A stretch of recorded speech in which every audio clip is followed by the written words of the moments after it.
하나님께서 우리에게 복음을 주셨는데요. 그 복음이 어떤 복음이라 말씀하셨냐면 빛 대신 하나님이라 말씀하셨습니다. 그래서 복음을 생각하실 때 여러분의 가슴에 담기는 것이 무엇입니까? 저에게의 복음은 빛입니다. 빛 대신 하나님께서 제게 빛을 비추지 않았다면 제 생명은 끝났을 것이고, 그 빛 대신 하나님이 저를 살려서 제 동생을 살리고 제 친척 동생을 살리고 사촌 누나를 살리고 정말 수많은 사람들이 자살로 가는 그 어두움의 흐름에서 나를 살리신 그 생명의 빛 그리스도의 복음이 뻗어가게 하셔서 수많은 사람을 살리는 빛 대신 하나님을 보게 하셨습니다. 그래서 빛 대신 하나님께서 우리와 함께 하시기 때문에 우리의 존재는 어떤 존재냐? 빛의 자녀입니다. 내가 좀 불신앙하고 인본주의 쓰고 또 염려 걱정했다 할지라도 전에는 너희가 어둠이더니 이제는 주 안에서 빛이라 하나님이 선포하셨습니다. 하나님이 선포하시고 하나님이 약속하셨기 때문에 우리는 주 안에서 빛이며 빛의 자녀인 줄 믿습니다. 그래서 우리가 가는 모든 곳에 의인이 가는 곳은 환하게 빛날 것이다. 너희는 세상의 빛이라 말씀하셨습니다. 우리의 존재가 있기만 해도 가정의 흑암은 무너지고, 우리의 존재가 현장에 가기만 해도 현장의 흑암은 무너지게 되어 있습니다. 빛 대신 하나님이 우리와 함께 하시기 때문입니다. 그래서 이 하나님이 우리와 함께 하시기 위해서 무엇을 얻어야 하냐면요, 빛의 능력을 얻으셔야 합니다. 하나님의 말씀이 자꾸 내 안에 담기는 그 시간을 가지시는 거예요. 그 시간을 가져서 내 안에 너에게 빛의 능력이 임하도록 기도하시기 전에 자녀에게, 배우자에게, 부모에게 빛의 능력이 임하길 원하기 이전에 내 안에 빛의 능력이 먼저 임해야 됩니다. 지난 금요일 날 새벽에 아들이 1시에 깨고 3시에 깨고, 그래서 케어하다가 새벽에 알람을 못 듣고 새벽 예배를 못 드렸거든요. 못 드리니까 잠을 좀 더 잤잖아요. 그런데 그 하루의 시작이요, 빛의 능력을 제 안에 담지 않고 그 육아와의 싸움을 먼저 맞이하게 되고, 저는 애를 더 재워야 된다, 사모는 아니 지금 깨워야 된다 해서 깨웠는데 애가 막 20분 동안 막 소리 지르고 막 떼쓰고, 그러니까 저는 속에서 거봐, 내가 깨우지 말랬잖아, 왜 내 말 안 들어가지고 왜 아침부터 집을 이렇게 만드는 거야 하고 또 이제 제 생각에 잡혀가지고, 근데 그 한 번 딱 잡히니까요 표정이 풀리질 않는 거예요. 계속 표정이 똥 씹은 표정이 돼가지고 설거지를 할 때도 옷을 입을 때도, 그러니까 제가 똥 씹은 표정하고 있으니까 사모가 옆에 와서 여보 이거 봐, 나 이거 손이 이상해, 주구습진 걸린 것 같아. 그래서 그래. 빛의 능력이 없고 어둠의 능력이 가득하니까요, 한 번 생각 얻어 걸리니까 계속 그 생각 가지고 쭉 가는 거예요, 되게 찌질하게. 근데 아무리 거울 보고 하나님 내 안에 있는 이 어둠을 예수 그리스도 이름으로 박살내 주시옵소서 하고 선포했는데도 여전히 마음이 꿍해 있는 거죠. 그래서 이제 현장 가면서 다시 예배하고 말씀 들으면서 그때 뭔가 제 안에 빛의 능력이 임하게 하시더라고요. 마음에 평안이 임하게 하시고 꽉 막힌 내 마음, 내 생각들을 빛 대신 하나님께서 내 어둠의 영혼 속에 비추시니까요, 그 마음과 생각이 풀려가는 거예요. 그래서 다시 한번 느낀 게, 진짜 빛의 능력을 내 안에 담는 그 시간이 나에게 최우선이 돼야 되는구나. 이거 아니면은 똑같은 일상인데도 계속 이거에 걸리고 저거에 걸리고 여기서 짜증나고 저기서 열받고 이게 반복되겠구나 하고 깨달음을 주시더라고요. 그래서 우리가 여호와의 빛의 행하자 라고 한 주간 말씀을 주셨습니다. 우리의 생각에 행하는 게 아니라 일에 행하는 것이 아니라 사람에게 행하기 이전에 빛 대신 여호와의 말씀을 내 안에 담고 묵상하는 그 시간을 가질 때요, 하나님께서 만방이 모여들게 한다고 말씀하셨습니다. 여호와의 빛에 계속 행하고 있으니까 저희 사모한테 연락이 와서 어떤 이제 노예 사모님이 전화를 주신 거예요. 이번 노예 때 사모님도 오시죠? 저희 이제 전북노예 사모 모임이 있는데 한 달에 한 번씩 참석하셔야 된다. 그리고 우리 사모 모임을 군산 참소만교회에서 한번 하시자 하고 이제 연락을 받았더라고요. 그리고 받고 나서 저한테 이거 나 군기 잡는 거 아니야? 뭐? 갔을 때 사모님들이 나 군기 잡고 그러면 나 가만히 못 있는 거 알지? 당신 감당할 수 있겠어? 하고 사모를 위해 기도해 주시기 바랍니다. 그래서 그 사모님들 또한도 교회에 모여가지고 또 모임을 할 수 있도록 하나님께서 다음 주에는 또 군산 캠프로 동북교회하고 함께하게 하시고 계속 교회에 모여드는 그 응답들을 허락하고 계십니다. 그래서 이번 한 주에는요, 의인에게는 복이 있으리라.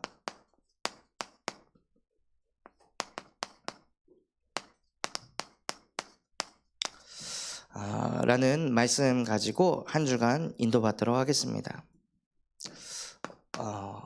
오늘 읽어본 그 말씀을 보면요, 하나님이 어떤 하나님이십니까? 그 하나님은 공의로우신 하나님이십니다. 신명기 32장 4절 말씀은 같이 한번 읽어보겠습니다. 신명기 32장 4절 말씀입니다.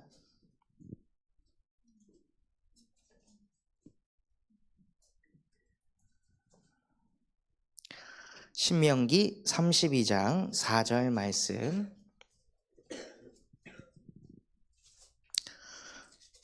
다 같이 합독해 보도록 하겠습니다.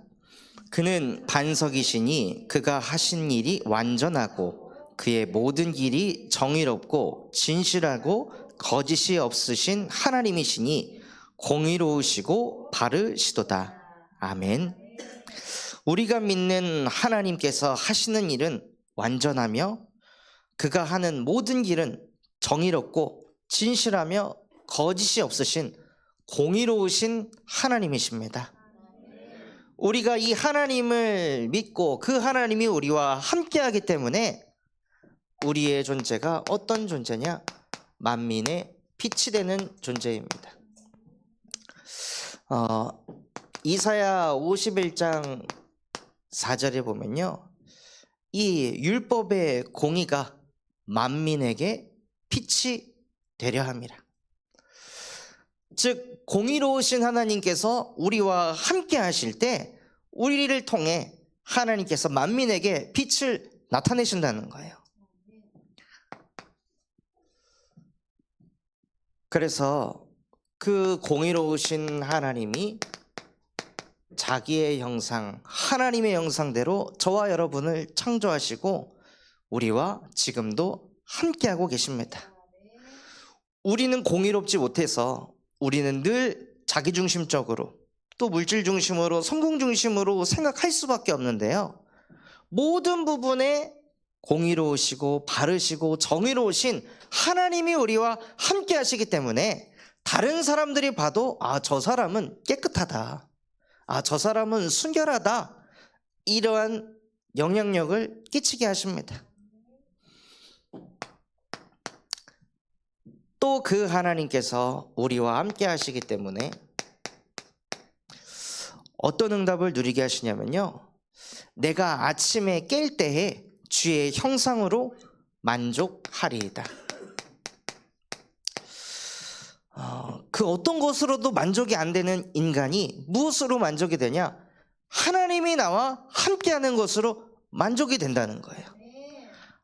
내가 하나님의 형상으로 창조된 영적 존재라서 만족이 없었구나. 아무리 이걸 해도, 아무리 저걸 사도, 아무리 맛있는 걸 먹어도, 아무리 자녀가 나한테 이렇게 챙겨주고 효도를 해도 자꾸 나도 모르게 뭔가를 더 요구하고 더 바랄 수밖에 없는 이유가 무엇이었냐? 내가 하나님의 형상으로 창조돼서 하나님과 함께할 때 만족스러운 하나님의 형상으로 창조됐는데 내가 이것을 모르고 있었구나. 그래서 인간의 참 만족은 언제 오냐? 공의로우신 하나님께서 나와 함께 하시는 게 믿어질 때, 그때 만족이 옵니다. 만족이 오니까 뭐가 생길까요? 평안이 생기는 겁니다. 늘 하나님이 우리와 함께 하시니까 이상하게 내 마음이 나도 모르게 늘 평안하고 감사하고, 그 하나님이 나에게 때로는 위로가 되시고 그 하나님이 나에게 힘이 되시는 거예요. 그러니 하나님의 형상이 회복되니 그 사람에게 하나님이 그들에게 복을 주며 이르시되 생육하고 번성해라, 정복하고 다스려라, 뻗어가라 라고 우리를 축복하셨습니다. 그래서 그 축복을 받게 되니 아브라함과 같이 아무것도 없어도, 응답이 없어도 상관없습니다. 하나님이 우리를 복의 근원으로 축복하셨습니다. 사람이 축복한 게 아니라 신이라는 존재가, 공의로우신 하나님께서, 그 공의로우신 하나님은 진실하며 거짓이 없다고 하신 하나님이십니다. 그 하나님이 나를 복의 근원으로 축복하셨다, 아멘하고 믿는 그 순간 축복이 쏟아지는 것입니다. 그래서 이상하게 마음이 평안하고 이런 문제 저런 문제, 이런 말 저런 말 들어도 얻어 걸리지 않고 늘 마음에 만족이 있고 평안이 있으니까 그 상황과 현실과 사람을 정복해 나갈 수 있고 오히려 복의 근원이 되게 하셔서 창세기 2장 10절처럼 에덴의 축복을 누리게 하십니다. 그 에덴에서 나오는 강줄기 하나가 4개의 근원이 돼서 뻗어갔다고 되어 있습니다. 즉 우리에게 임한 이 공의로우신 하나님이 우리와 함께 하실 때 무슨 응답을 누리게 하시냐? 너희는 세상의 빛이라.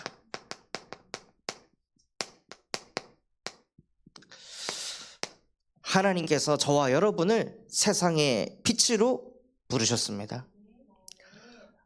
요양병원 현장을 이렇게 가서 공예배를 전체 다 같이 드리고 제가 좀 돌면서 찾아가가지고 인사하고 기도해드리는 어르신들이 계신데요. 제가 가면 무슨 아들이 온 것처럼 엄청 환한 얼굴로 저를 맞이해 주시거든요. 그래서 가서 손 붙잡고 기도해드리면은 그렇게 힘을 얻고 좋아하세요. 왜냐하면 하나님께서 저와 함께 하시면서 저의 존재를 세상의 빛이라 말씀하셨기 때문입니다. 저와 여러분의 존재가 세상의 빛이 되는 존재입니다. 이게 하나님이 사람을 창조하시면서 주신 축복인데요. 이 축복을 누리지 못하고 사람들이 어떤 인생을 살아가냐? 공의롭지 못한 인간으로 인생을 살아가고 있습니다. 로마서 5장 19절에 보면 한 사람으로 말미암아 모든 사람에게 죄가 들어왔다고 되어 있습니다. 그 한 사람이 누구입니까? 저입니까? 여러분입니까? 그 한 사람은 창세기 3장에 나오는 인류 최초의 조상 아담입니다. 아담 한 사람의 죄로 인해 인류 전체에 죄가 들어왔고 모든 사람이 죄인이 되어버렸습니다. 그래서 로마서 3장 10절에 의인은 없고 하나도 없으며, 로마서 3장 23절에 모든 사람이 죄를 범하였으니, 그래서 인류에 있는 모든 사람들이 죄 가운데 빠져서 누구에게 사로잡혔냐? 요한복음 8장 44절, 너희는 너희 아비 마귀에게서 났으니 너희 아비의 욕심대로 행하고자 하느니라. 이 눈에 보이지 않는 이 사단이란 존재에 완전히 사로잡혀서요, 공의로우신 하나님의 말씀이 기준이 되지 않고 오늘 읽었던 말씀처럼 시온의 딸들이 목이 뻣뻣하여 교만하였더라. 하나님의 말씀을 받을 때에도 내 생각 들어가고 내 기준이 들어가서 말씀이 안 들리는 거예요. 말씀이 안 붙잡히는 거예요. 너무 내 안에 교만이 많아가지고요. 어제 식당을 갔는데 저희 아들이 뭐가 안 되니까 손에 쥐고 있었던 숟가락 집어 던지고 포크 집어 던지고 손으로 막 탁자를 탕탕탕탕 때리면서 막 표정이, 나 건들지 마, 나 무서운 사람이야 하고 막 눈 막 부라리면서 엄마한테 막 레이저를 쏘는데, 야, 20개월 된 애도 저렇게 교만한데 나는 뭐 얼마나 심각할까. 이제 태어난 지 얼마 되지도 않은 저 아이도 내 맘대로 안 되면은 막 다 업고 막 승질 내고 난리를 치는데, 그러면은 삶을 살아가면 살아갈수록 우리의 마음에는 얼마나 많은 교만이 담겨가지고 하나님의 말씀이 들리지 않을까요?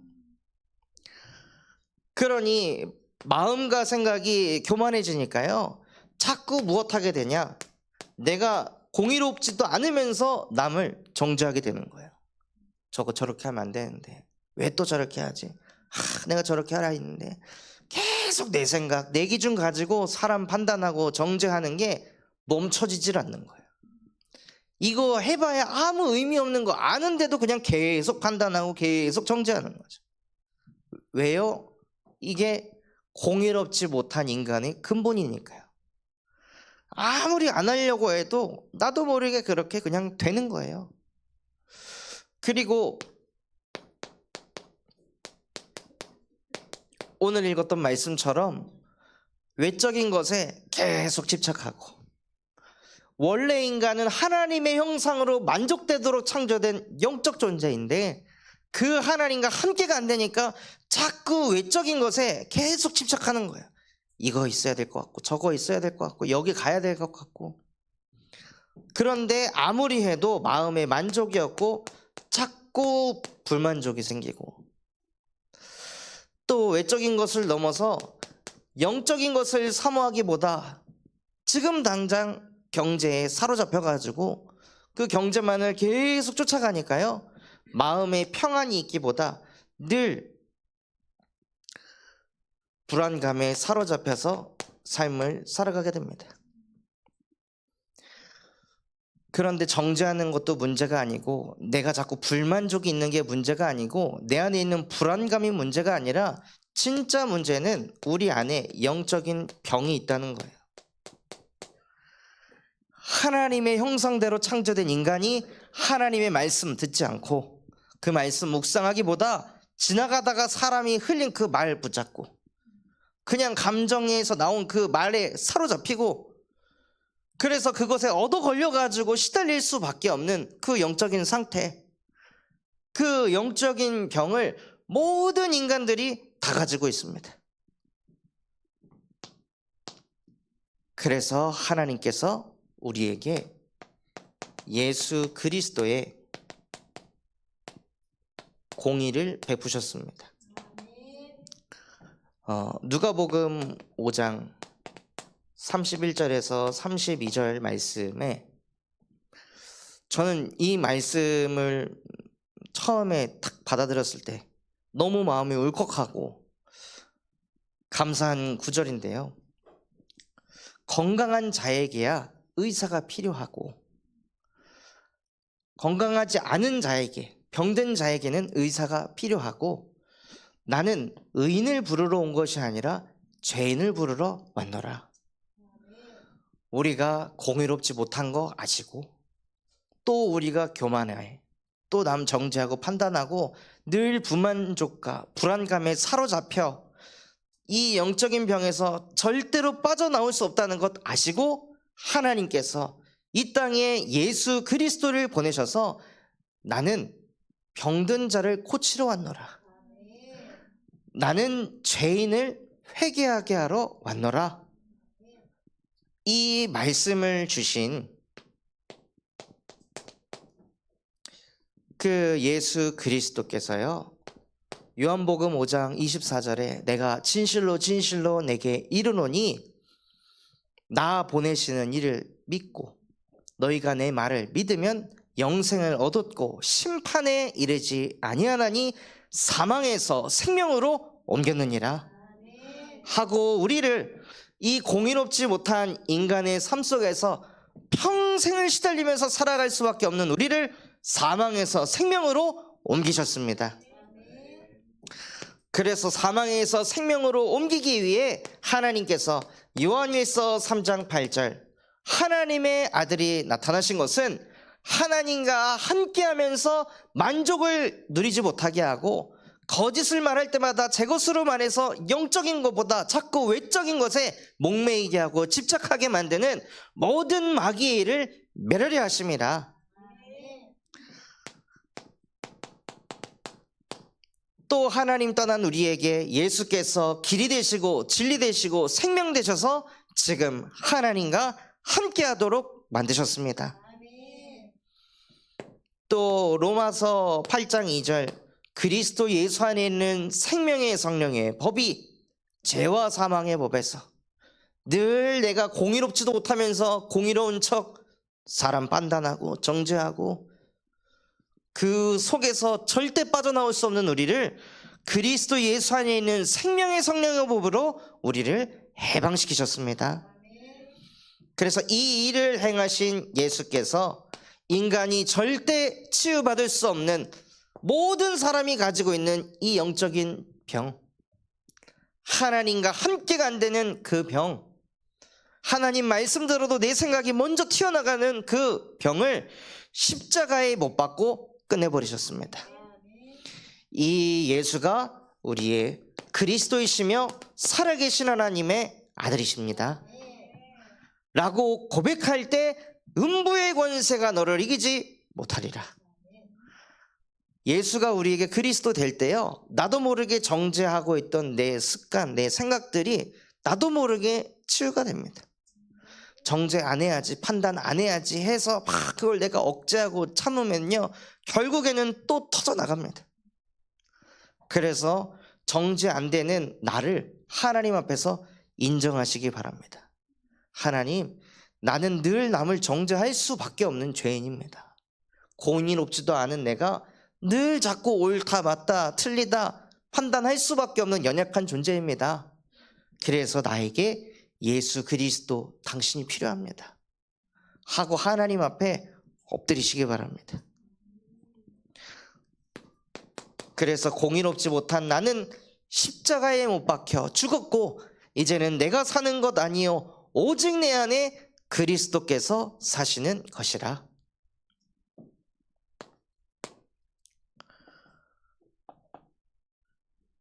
그 중독 치유를 하는 프로그램 중에요,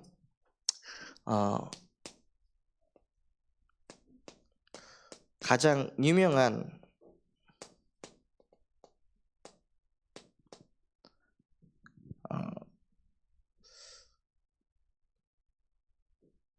프로그램이라고 해야 되나요? 그게 있는데 NA12 스텝이라고, 여기에 그 나오는 내용이 무엇이냐면 나는 약물 앞에서 한없이 무기력한 존재입니다. 나는 하나님의 도움이 없으면 이 문제에서 해방받을 수 없습니다. 이러한 그 신앙 고백을 하는 12가지 스텝이 있습니다. 이걸 가지고 알코올 중독을 치유하고 이걸 가지고 마약 중독을 치유하는 도구로 쓰거든요. 그러니까 결국 이것은 인간이 정말 공의롭지 못한 인간이고 하나님만이 공의로우시고 예수 그리스도만이 공의로우시다. 이것을 고백하는 거거든요. 그러니까 인간이 진짜 어떤 존재인지 바르게 깨닫고, 그래서 정말 나한테 그리스도가 필요하구나, 이게 가슴이 부딪히는 사람들이 치유가 일어난다는 거예요. 그래서 이 공의로우신 하나님께서 우리를 만민의 피치로 사용하시기 때문에 우리가 믿는 하나님은 빛을 비추시는 하나님이십니다. 어디에 빛을 비추길 원하시냐면요, 가정복음화를 두고, 가정을 두고 복음화하려면 어떻게 해야 될까요? 누가복음 23장 28절에 너희는 나를 위해 울지 말고 너희와 내 자녀를 위해 울어라. 정말 가정이 복음화되길 원한다면요, 하나님 앞에 엎드려 기도해야 됩니다. 성경에 보면 야곱이라는 사람이 나옵니다. 이 야곱은 천사와 씨름까지 할 만큼 엄청 영적인 사람이었어요. 그리고 이 야곱은 종국에는 너의 이름을 야곱이라 하지 않고 이스라엘이라 할 것이다 하고 하나님의 축복을 받은 사람이었습니다. 그리고 아무것도 없던 야곱이 삼촌 밑에 들어가서 그 가축 키우는 일을 하다가 자수성가해서 또 부자가 되었습니다. 그럴 만큼 응답을 받았던 야곱에게 뭐가 있었냐면요, 야곱의 자녀 문제가 있었습니다. 그렇게 야곱은 하나님과 함께하고 하나님과 동행하면서 많은 응답과 축복을 받았는데요, 창세기 34장에 보면 자녀에게 문제가 생기는 거예요. 그러니까 야곱이 너무 자기의 영적 상태, 나만 살리는 거에 너무 집중하다 보니까 후대를 그냥 방치한 거죠.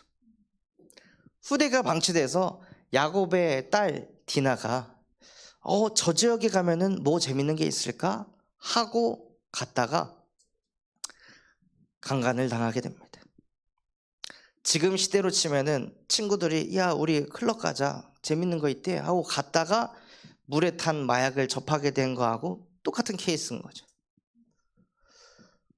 그렇게 가서 이 야곱의 자녀 디나가 그 일을 딱 당하게 됐을 때, 그때 야곱의 아들들이 그 동생을 붙잡고 진짜 우리가 가진 문제가 어디서 왔냐, 우리가 지금 사는 거에 하나님과 함께가 안 돼서 만족이 안 되니까 자꾸 이 세상 저 세상 이것 저것 체험해야 되는 그 문제가 진짜 문제 아니냐 하고 복음이 증거돼야 되는데, 야곱의 오빠들 또한도 감히 내 동생을 이렇게 해서 가서 그 민족을 죽입니다. 살인을 저지르고 나니 그 일대의 사람들이 다 들고 일어나 가지고 이 야곱의 가문을 치러 오는 거예요. 그때 야곱이 그 자녀들을 불러 모아놓고 우상을 제거해라, 하나님 말고 너희가 믿고 있는 그 모든 것들을 다 꺼내놔라. 그런데 무슨 뜻입니까? 야곱이 알고 있었다는 거잖아요. 자녀들이 하나님 안 믿고 우상 숭배하는 거 알고 있었는데 방치가 된 거예요. 그러니 그 우상 숭배하다가 찾아온 이 저주와 재앙을 그제서야 인지하고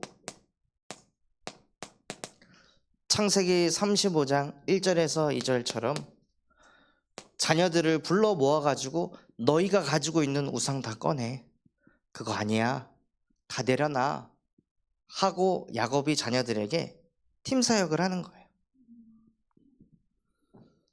그리고 나서 우리가 하나님 앞에 예배하자 하고 가정 예배를 회복합니다. 그러면서 그 가정 가문에 임할 저주와 재앙이 넘어가는 거예요.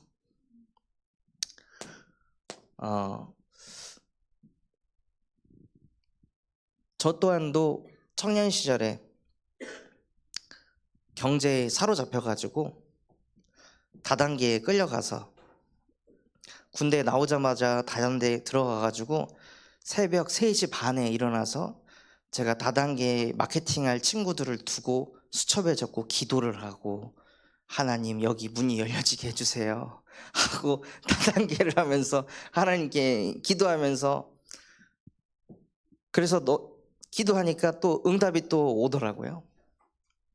근데 저한테 끌려왔다가 도망 나간 친구가 그것이 알고 싶다에 제가 다녔던 회사가 나오게 되고, 그래서 싸이월드로 제 동생한테 연락을 해서 저희 부모님이 알게 돼가지고 저를 불러냈습니다.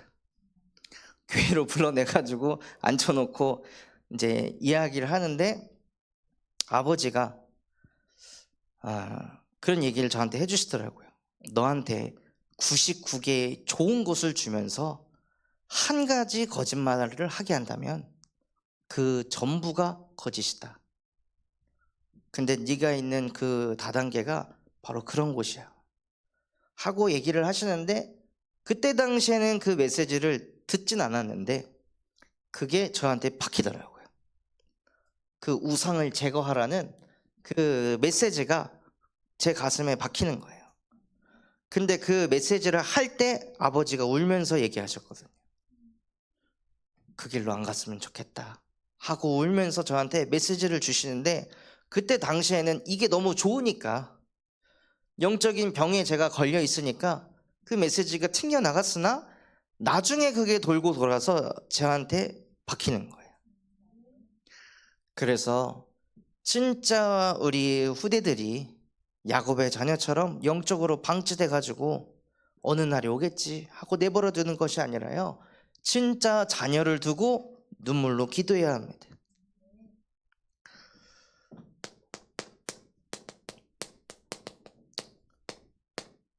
그리고 빛을 비추시는 하나님께서 어디에 빛을 비추시냐? 지역에 빛을 비추십니다. 지역을 보면 지역에 문제가 있습니다. 그 문제는 다 어디에서 비롯된 것이냐? 사람에게서 비롯된 것입니다. 그 한 개인으로부터 문제가 벌어지고, 그 영적인 병이 걸린 사람들이 문화를 만들고 제도를 만들고 교육을 하고, 그러다 보니까요 지역의 문제가 계속 생길 수밖에 없는 거예요. 그런데 그 지역의 문제를 누구한테 가져다 주시냐면요, 지역의 제자한테 붙여주십니다. 다메섹 지역에 수많은 그리스도인들을 박해했던 그 사울이라는 문제를 그 지역에 아나니아라고 하는 제자를 통해 하나님께서 살리셨습니다. 그래서 진짜 지역이 복음화되기 위해서는요, 나 한 사람이 하나님 이 지역의 제자가 되겠습니다. 지역의 문제라고 하는 것들이 내 안에 있는 빛 대신 그리스도의 복음의 능력으로 실제 치유가 되고 답이 나서 오히려 그 문제를 통해 제자가 세워지는 그 축복을 누리게 하옵소서. 이거 하기 위해서요, 다음 주에 군산 순회 캠프를 합니다. 하나님이 왜 지역의 문제인 이 사울이라는 사람을 다메섹에 있는 아나니아에게 붙였을까요? 아나니아는 무엇을 하던 사람이었을까요? 그 사람은 24시 지역을 두고 기도하던 사람입니다. 24시 지역을 두고 기도를 하니 그 지역에 정말 제자로 설 그 사람을 하나님께서 붙여주시는 거예요. 그래서 이번 캠프를 통해 정말로 지역에서 늘 내 삶에만 끌려다니는 것이 아니라 어떻게 하면 이 지역을 복음화시킬 것인가, 어떻게 하면 이곳에서 전도운동을 일으킬 것인가, 그 생각을 하는 24하는 제자를 세우는 것이 이번 캠프 때 우리가 받아야 될 응답입니다. 우리 사무엘 목사님께서 여기 공단에서 지금 생활을 하고 계시는데 28명이 그 안에서 숙식을 한대요. 그래서 가서 하나님, 여기서 복음 받을 사람 누굽니까? 하고 밥 먹으면서 한번 쿡 찔러보고 지나가면서 또 쿡 찔러보고 했는데 아유 괜찮습니다, 아이고 예 하고 다 이러고 지나간다는 거예요. 그러다가 목요일 날쯤에 카톡이 왔어요. 목사님, 드디어 하나님 문을 열어주셨습니다. 어떤 사람이 밖에서 담배 피길래 가가지고 그냥 쿡쿡 찔러봤는데 뭐 이제 얘기도 하고 또 누구한테 선물 받아가지고 성경책이 또 숙소에 있다고 하고, 그럼 제가 축복 기도 해드리겠습니다 하고 손 붙잡고 기도해 주시고, 이제 그러니까 이제 주변에서 영감 하던 사람들이 아 목사 영감이셨구나 하고 또 얘기도 하시고, 그러니까 그 현장을 두고 계속 기도하고 생명운동 두고 계속 기도하니까요, 하나님이 그런 사람과의 만남을 주시는 거예요.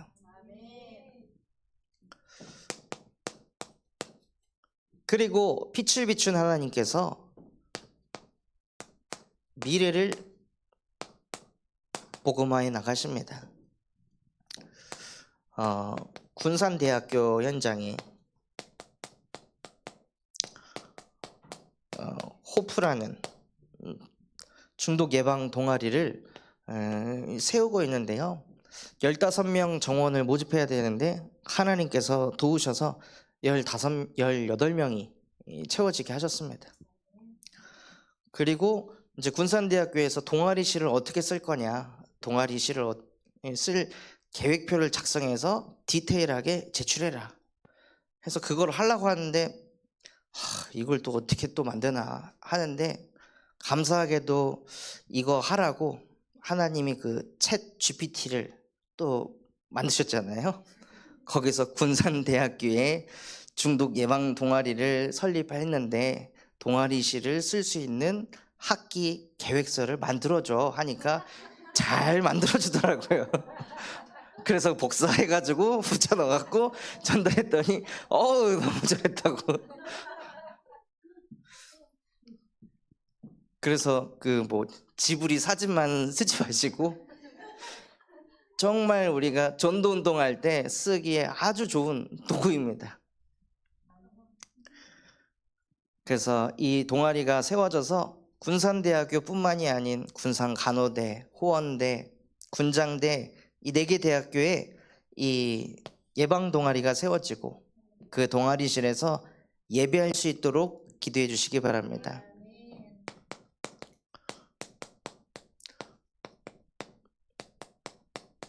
또 전에 우리 황 권사님 지인분 통해서 태인고등학교에 하나님께서 이 관계를 형성할 수 있도록 해주셨는데요, 지난주에 보건교사분께서 연락을 주셔가지고 자기가 마약 중독 예방을 교육하는 담당 선생님이라고 통화하고 싶다고 연락이 왔습니다.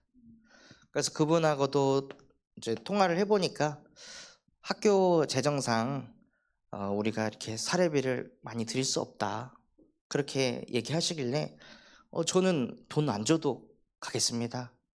돈 벌려고 하는 거 아니고 저는 정말 지역에 우리 후대들이 마약에 중독되는 일을 막을 수 있다면 어디든 가겠습니다 하고 얘기했더니, 원래는 1학년 전체 교육만 부탁하려고 했는데 그러면 2학년도 부탁해도 될까요? 저야 감사하죠. 3학년도 필요하면은 무료로 언제든지 하겠습니다 하고 하나님께서 1학년 전교생, 2학년 전교생 교육할 수 있도록 또 문을 열어주셨습니다. 그래서 이것을 기반으로 해서 많은 고등학교, 중학교 현장에 정말 우리 후대들을 살릴 수 있는 그런 중독 예방이 들어갈 수 있도록 기도해 주시기 바랍니다. 또 미래보고마를 위해 아동센터, 우리 이정민 권사님께서 근무를 하고 계시는데 어떤 한 아이가 와서 선생님 저 칼 좀 줘보세요. 왜 갑자기? 아니 제가 자꾸 짜증나게 해서 식칼로 제 입을 찢으려고요. 칼을 달라고 막 난리를 치는 거예요. 그러니까 그런 일이 다반사라는 거예요. 센터 안에서. 센터 안에서 가만히 있으면은 그냥 그냥 이 욕이 계속 나와가지고 자기가 정말 미쳐버릴 정도로 애들이 욕을 달고 살고 애들 가정 다 망가져 있고 무너져 가고 그럴 정도로 이 초등학교 현장 또한도요 아주 처참한 상태 속에 있습니다. 그래서 이 현장에도 우리가 들어가서 복음을 전해야 하고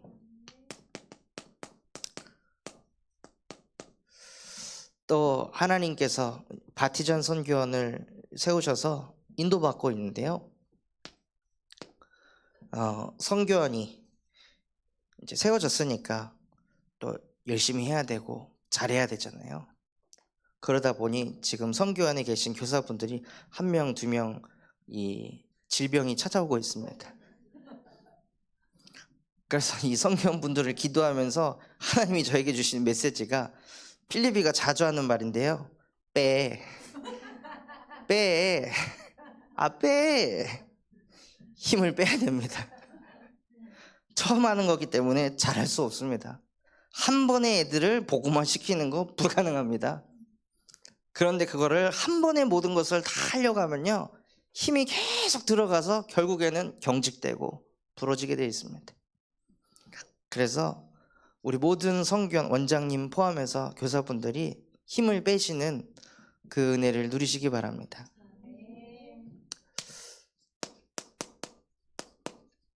이번 한 주간 의인에게는 복이 있으리라.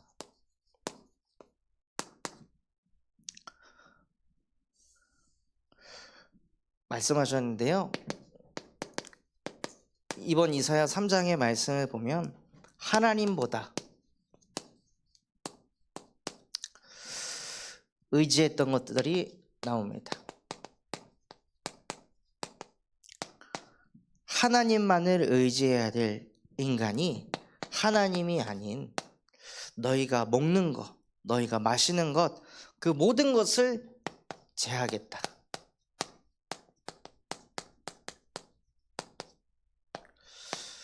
물론 힘이 빠졌을 때 뭔가를 섭취하고 마셔야 되긴 하겠지만요. 그때 먹고 마시는 거에만 집중할 뿐이지 진짜 그때 하나님을 의지하고 하나님과 함께하는 그 속으로 안 들어간다는 거예요.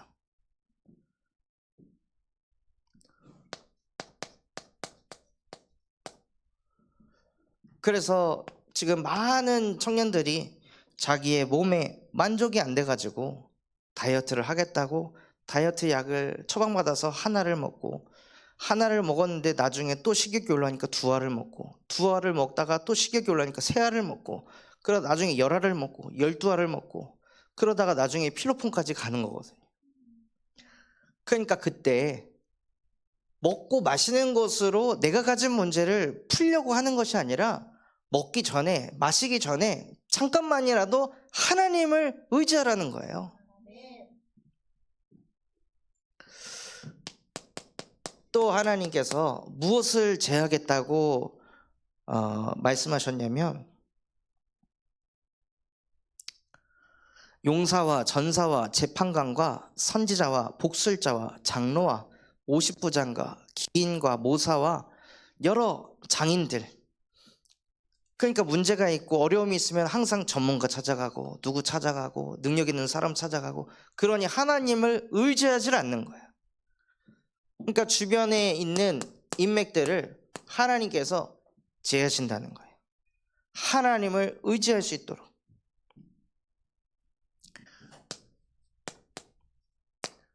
또 하나님보다 의지했던 것이 무엇입니까? 이스라엘과 유다가 망한 이유, 그들이 가지고 있던 언어와 행위가 다 하나님의 말씀을 거역했던 것.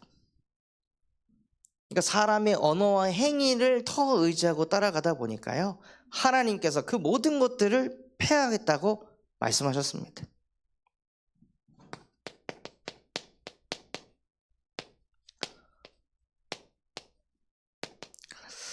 그리고 또 말씀을 보면 뿌린 대로 열매를 맺는다 하셨는데요, 10절에 보면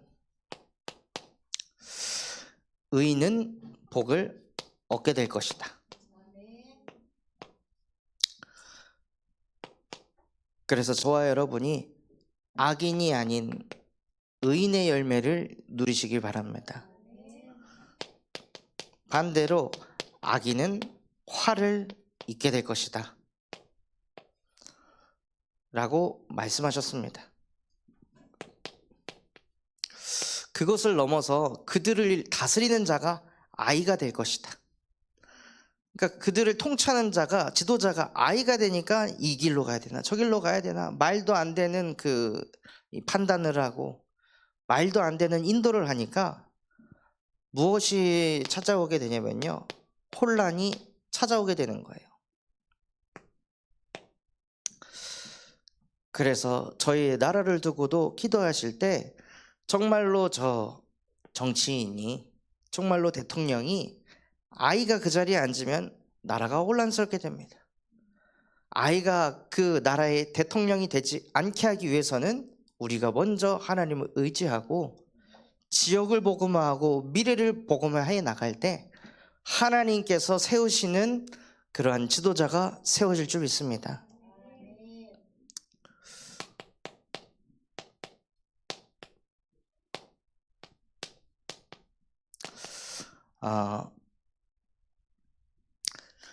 또 이사야 3장 16절부터 보면요, 시온의 딸들에 대해서 얘기하는데 딸만 문제가 아니라 시온의 백성들 자체에게 하나님께서 메시지를 주고 계십니다.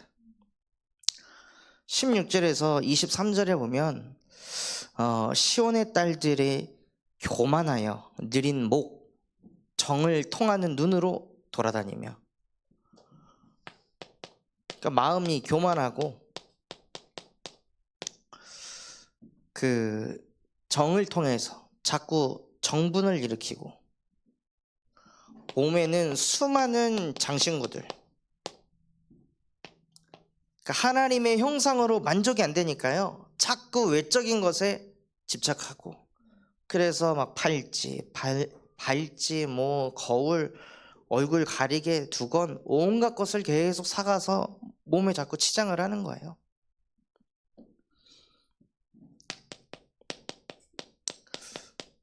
그런데 왜 시온의 딸들이 이렇게 되었을까요? 이들의 배경이 여호와 하나님이 아니라 인본주의이기 때문입니다.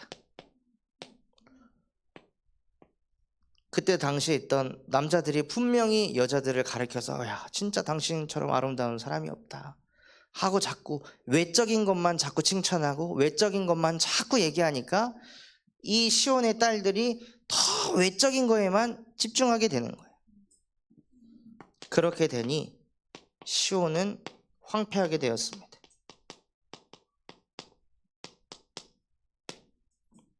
그래서 우리의 배경이 인본주의가 아니라 공의로우신 하나님이 되시는 그 은혜를 누리시기 바랍니다. 그래서 결론으로 의인에게 복이 있다 말씀하셨는데, 그럼 그 의인은 어떻게 사는 게 의인일까요? 로마서 1장 17절에 오직 의인은 믿음으로 말미암아 사느니라. 믿음 가지고 사는 게 오직 의인입니다. 저희 손승혜 지사님이 근무하시는 롯데몰이 저기 타임 빌리지라는 것으로 바뀐다는 그런 얘기를 해주시더라고요. 그래서 이제 롯데에서 약 7조를 투자해서 이커머스 시장을 뛰어넘는 오프라인 매장을 만들겠다 그래서 수원에 첫 번째로 타임빌리지를 만들고 또 여기 군산을 또 그렇게 개편을 시켜가지고 싹 다 리모델링을 하려고 하는 그런 이제 내용들이 나오고 있다고 해요. 그래서 6월달, 7월달, 8월달 석 달 동안 중축을 하고 고친다고 하는데요.